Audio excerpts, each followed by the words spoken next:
Today we're going to look into Batman Urban Legends number 2. But we're only going to focus on the Grifter short story called The Long Con Part 2, written by Matthew Rosenberg, with art by Ryan Benjamin.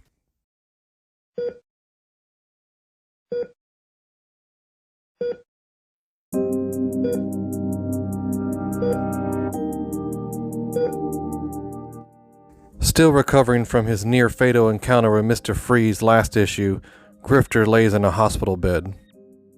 Lucius lets Grifter know that it was a partnership between Bruce Wayne and a company called Halo that was able to save Grifter's life. Grifter mentions that he can't wait to talk to his brother Max about surviving this ordeal. But that's when Lucius drops a bombshell on Grifter, letting him know that his brother did not survive the encounter. Lucius provides Grifter with a box of Max's things, including the mask that Grifter would become known for.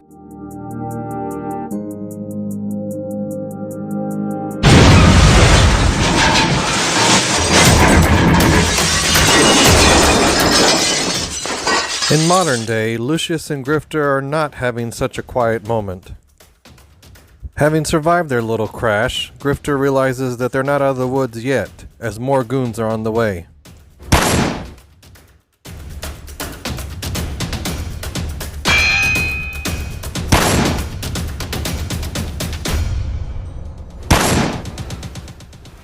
Having finally finished off all the goons, Grifter heads over to check on Lucius. But it's only then that he realizes he took a hit during the battle, and so the blood loss causes him to pass out.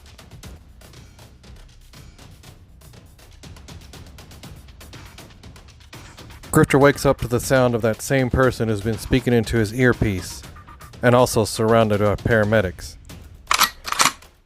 And after an awkward encounter with the paramedics, Grifter decides to stay behind to deal with the authorities while Lucius heads off to the hospital.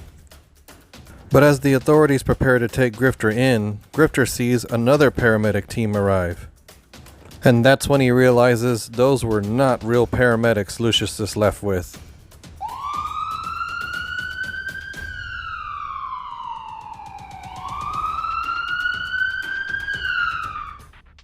Lucius is also realizing this fact, but doesn't know that Grifter has already caught up with them.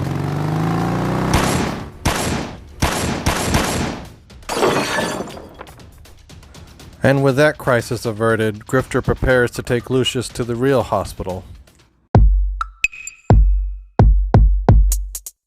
Later at the hospital, a strange woman comes to visit Grifter. And in classic Grifter awkward style, he tries to flirt with her. Lucius walks in and catches Grifter trying to flirt with her. He then proceeds to let Grifter know that she is actually his new boss, and her name is Chance Abity.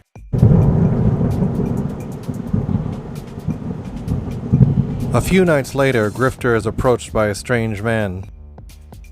He identifies himself as Winslow Scott, aka the Toy Man. But before Winslow can continue, Grifter lets him know that he's been followed, and it looks like it's the Red Hood. Grifter tells the Toy Man to run away, as once again he finds himself squaring up against a member of the Bat family.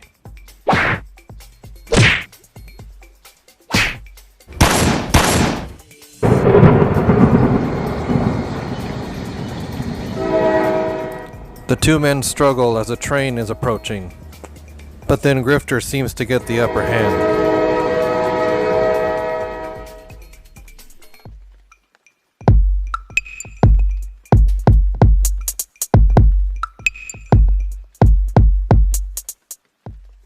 As the Red Hood comes to, he realizes that not only did Grifter get away, but now there's a dead Toy Man next to him.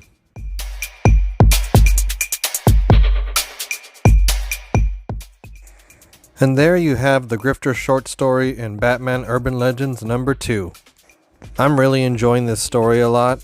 I mean, not only do we get the beautiful Ryan Benjamin art, but it looks like Matthew Rosenberg is having a lot of fun writing Grifter. And this next part is probably spoilers for the old Wildstorm universe, but can we all just agree that Max Cash just cannot catch a break in any universe, as he always has to seem to die? I mean, as far as the origins of Grifter's mask, this one is fine, because honestly, I'm still fuzzy on the old origin. And who wants to throw some guesses in the comments below as to who is this person that keeps speaking into Grifter's earpiece?